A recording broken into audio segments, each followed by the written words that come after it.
A nice sunny day was shining all over Dragonvale Academy, and workers and mages were building to make the school bigger than ever. They were making new classrooms for the students and even make more rooms for other purposes. Outside in the glade, Jack with Robert were both chilling near the river when they were watching fish swim in the water. Jack, when you said that you had a crush on Celeste, did you mean that you like her? Robert asked. Well, yeah, I guess you could say that, Jack said, feeling embarrassed to tell anyone, but I'm not sure if she feels the same about me. Well, Jack, I could tell that you like her a lot, Robert reassured him.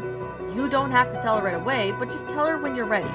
Okay, Robert, I really want to show her something, and I made it myself, Jack said, and he explained, pulled out a mirror, but it's not just any old mirror, it was a magic mirror. He crafted it in the forge a few weeks ago. It's a magic mirror. I forged it a few weeks ago. Wow, Jack, it looks so cool. What does it do? Robert asked. It'll show you what you want to see, like in Beauty and the Beast. Robert was surprised what Jack replied with. But just say that you want to say and see, and the mirror will show you. Okay, Robert began. Then he turned to the magic mirror. Show me where Lydia is, Robert said to the mirror that it showed Lydia in the herbalism classroom with Celeste. The girls were doing a project together, and they were working on the mirror very well. This is just awesome, Jack. Maybe I might forge one myself. It could do more than that, Robert, Jack replied. It could take you back for your time. That is so cool, Jack. Maybe we should go back in time sometime, Robert said, and he saw Mustavio approaching the boys with mail. Good morning, Jack and Robert. I have something for Miss Lydia. Bert was surprised to see Mustavio, as he began to explain. I'll make sure it gets here for ya. She's in class right now, Robert replied as she took the postcard from Mustavio. Thank you so much, Robert. Hope you're all doing good, Mustavio said. We're all doing good. We're just on our break and we'll be heading inside soon, Jack said. How's everything going with your deliveries?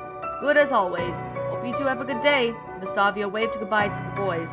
As Robert and Jack walked over to the front of the entrance of the school, they both sat by the water fountain. They were chattering. A few students went outside to hang out. They even saw Lydia and Celeste.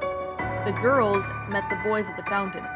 Hey, Jack. Hey, Robert. Lydia greeted the boys. Did Mustavio bring me any mail for the school? Yep, he gave me your postcard. I said to him that I'll give it to you, Robert said as he handed Lydia her postcard. Thanks, Robert.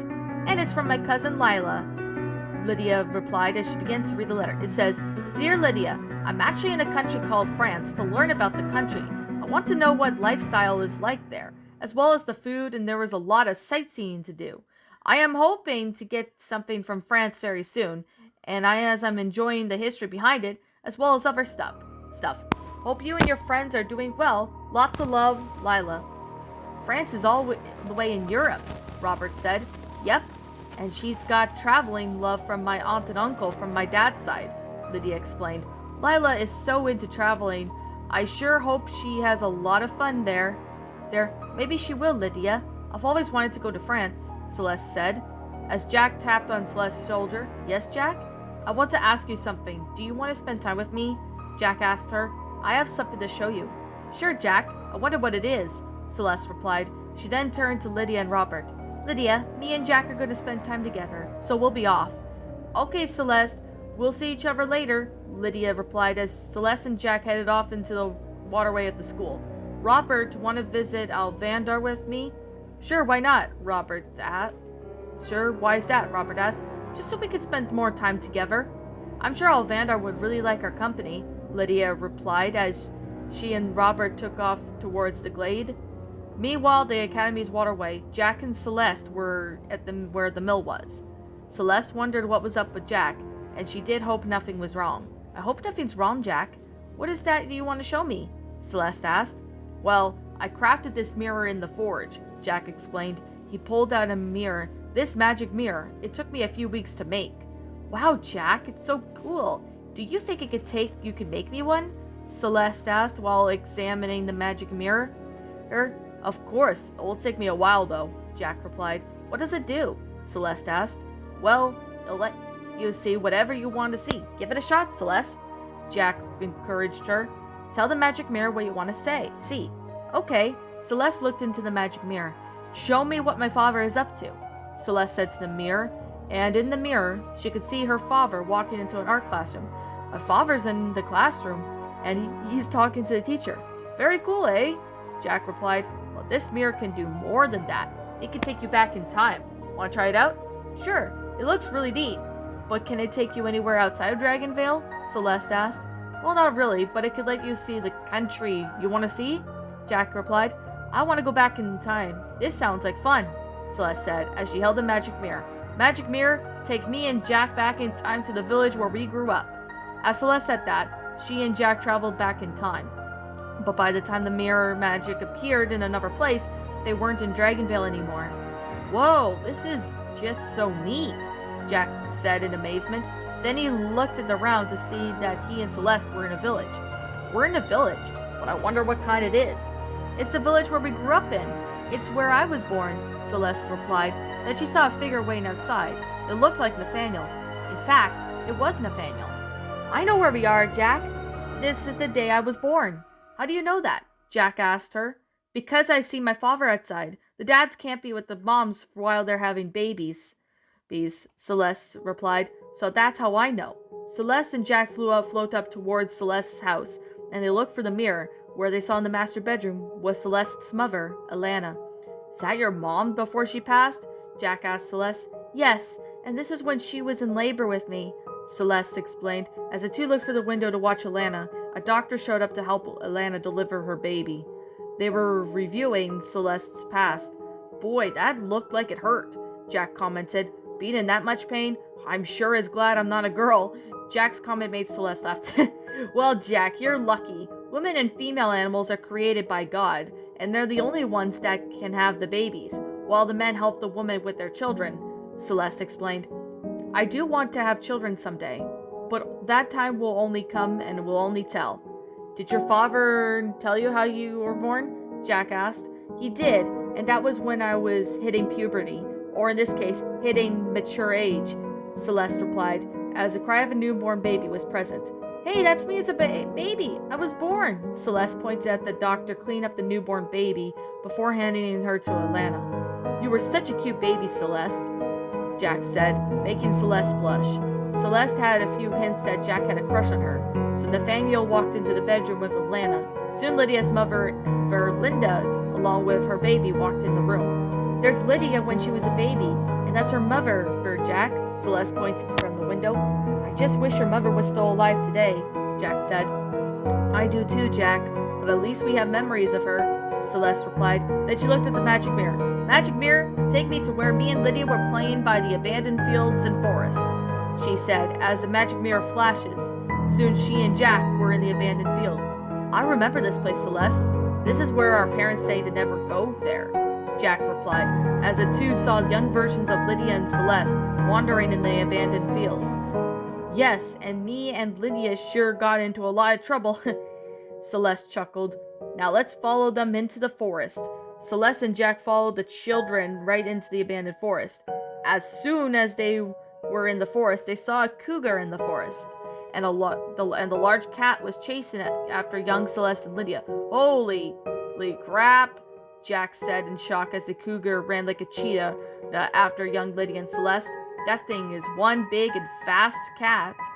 Yeah, good thing it didn't see us, Celeste replied. But why is that no one could see us? Well, Celeste, while we're traveling in the past, well, for yours that matter, they can't see or hear us, but they might be able to feel our touch, Jack explained. So that means we're ghosts, pretty much. This is weird, but amazing that we're not being noticed, Celeste said. Then she saw Alana scaring off the cougar away, taking young Lydia and Celeste home. Celeste then can hear her loud screech from the cougar, so she and Jack headed for the sound. When they got there, they saw that the cougar was caught in a bear trap. Oh, poor thing, he's caught in a bear trap. Celeste crouched down with Jack to see the cougar was caught in the bear trap, and his paw was caught. Jack, let's free it, Celeste said, as she and Jack both released the cougar from the trap. The cougar couldn't see them, but that the two felt better for saving on an animal. As the cougar took off, Celeste and Jack then faded into another scene. I know where we are, Jack. This is where my mom and I were looking at the stars, Celeste began. Alana's wise woman, or at least she was, Jack replied. She spotted a lily on the ground, so she picked up the flower and placed it on Celeste's hair. Thanks, Jack. I like this flower. Celeste chuckled as she and Jack looked at the skies. Have you ever heard of the tale of the people in the past? Celeste asked. Yeah, my father told me about it as a child, Jack replied. Many of our ancestors look down on us from those stars. They watch us as we live on, until our time comes to join them. So Lydia explained this, that a shooting star appears when a soul has gone to heaven. When a shooting star stops in the sky, that will tell you that your loved one has found peace. Peace, at least, Celeste added.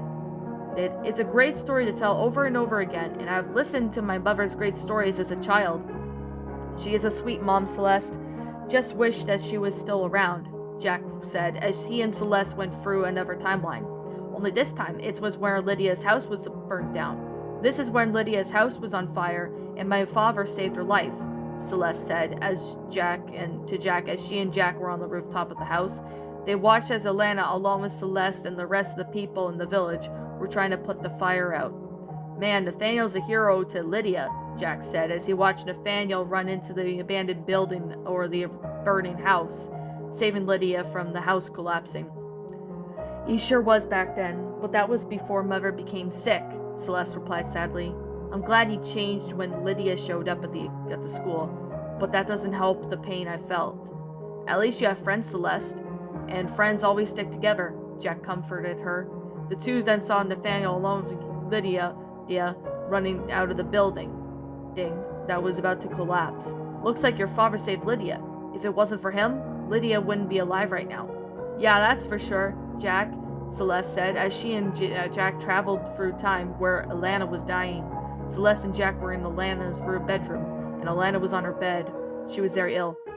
My mother got really sick, and I was very young at the time. Celeste's eyes started to fill with tears. I'm so sorry that your mother had to go through with that, Jack began. It's very painful to lose someone that you love. Celeste watched a younger version of herself. She was crying at her mother that wasn't going to make it. She heard Nathaniel talking, and she could feel the pain hitting her heart like a bullet. Celeste can see her father walking away with young Celeste following him. Celeste then begins to break down into tears. As there, Celeste, Jack began to rub Celeste's back. I know how losing a parent feels. It's not just that, Jack, Celeste sobbed. It's the fact that I never got to say goodbye to my mother. She died before I could. Well, you can, Celeste. Now that we're traveling back in time, you could say goodbye to her here, Jack said. Celeste nodded and walked towards her mother, even though she couldn't see or feel each other. But at least Celeste can be there to say goodbye properly. She leans in close to her mother. I'm sorry I didn't get to say goodbye to you, Mother, but at least I can now, Celeste sighed sadly. She looked at her dying mother. Tears swelled in her eyes. Celeste did her best to fight back the tears, but she placed her hand on her mother's forehead and her hand on her other hand. Jack walked up to Celeste for support, and Celeste took a deep breath and sighed.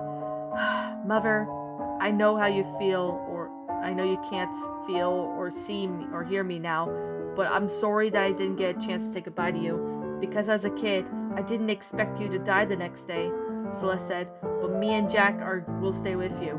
As Celeste and Jack stayed by Alana's side, nightfall had came, and Alana died.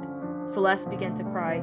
Tears were starting to stream down her face. Going for the loss of her mother again hit her hard, but at least it wasn't as she wasn't alone this time.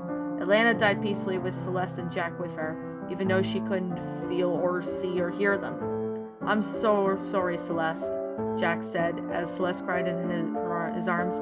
I'm sorry that you have to go through that again, even though we're traveling back in the past. As soon as Celeste collected herself, she looked up at Jack. I'll be okay, Jack. I'm glad you're here to comfort me, she replied. The two then traveled back in time into the grave of Alana. Celeste and Jack then watched as young Celeste and Lydia were at the grave. Same with Nathaniel as they were all saying their goodbyes. I wish I didn't have to move to Lionvale before this, because I could have comforted you, Celeste, Jack said to his friend.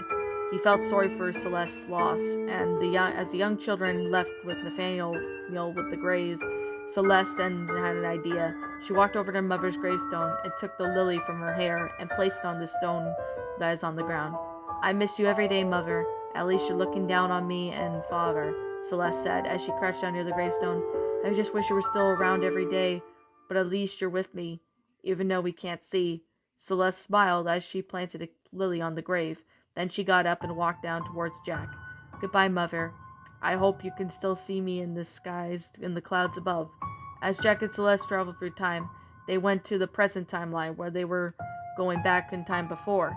Jack and Celeste were at the Academy's waterway. "That was fun time traveling, wasn't it, Jack?" Celeste asked. "That sure was a lot of fun, Celeste," Jack replied. "I want to ask you something. Celeste, would you like to meet me in the enchanted hallway tomorrow?" "Sure, Jack. What for?" Celeste asked. "Well, I just wanted to hang out with you more," Jack replied. "What do you say?"